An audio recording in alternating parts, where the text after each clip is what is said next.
Nah, ketika manusia memilih kafir, itu haknya. Maka Allah berikan kebebasan sepenuhnya kepada manusia yang memilih kafir untuk menjalani kehidupan ini semau dia, semau hawa nafsu dia.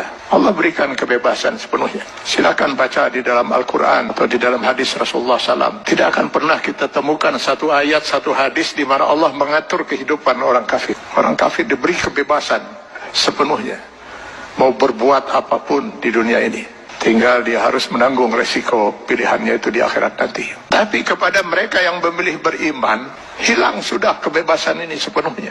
Karena seorang mukmin dia dituntut untuk Islam. Akar katanya adalah aslama, berserah diri. Yang beriman kepada Allah, dia harus menyerahkan dirinya sepenuhnya kepada Allah.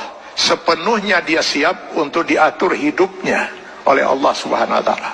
Tanpa lagi dia mempergunakan akalnya untuk bertanya, mengapa Allah wajibkan saya berbuat ini, kenapa Allah haramkan saya melakukan ini.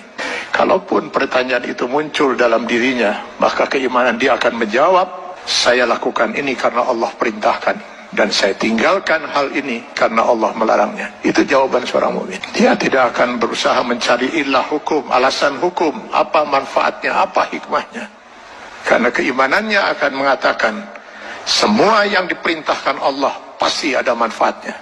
Dimengerti atau tidak dimengerti oleh akal dia. Semua yang dilarang Allah pasti ada mudaratnya.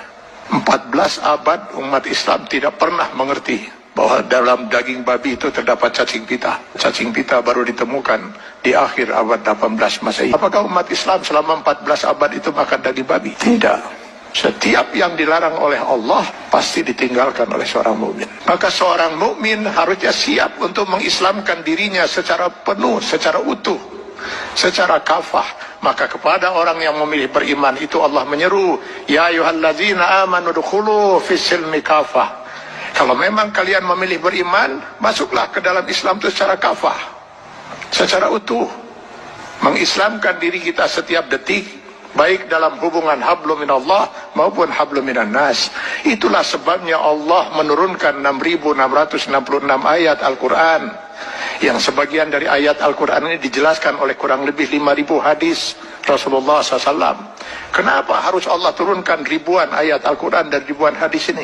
Karena yang mau diatur hidup seorang mukmin itu bukan hanya sekedar sholat, saum, zakat, haji saja. Seluruh kehidupan dia per detik, Pak. Mulai dari masuk WC, keluar WC, sampai mengatur kehidupan bermasyarakat, bernegara. Ini kalau dia mau milih beriman.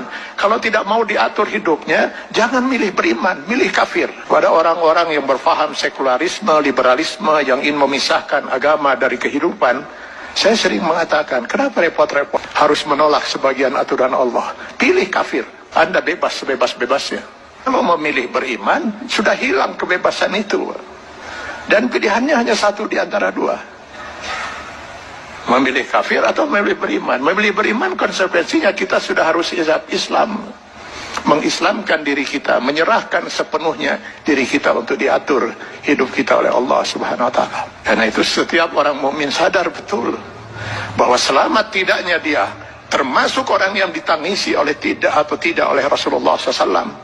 Dia harus bisa mengislamkan dirinya setiap saat. Karena yang nanti akan dimintai pertanggungjawaban di yaumil akhir bukan hanya sebatas sholat, zakat, saum, haji saja, tapi seluruh kehidupan dia per detik.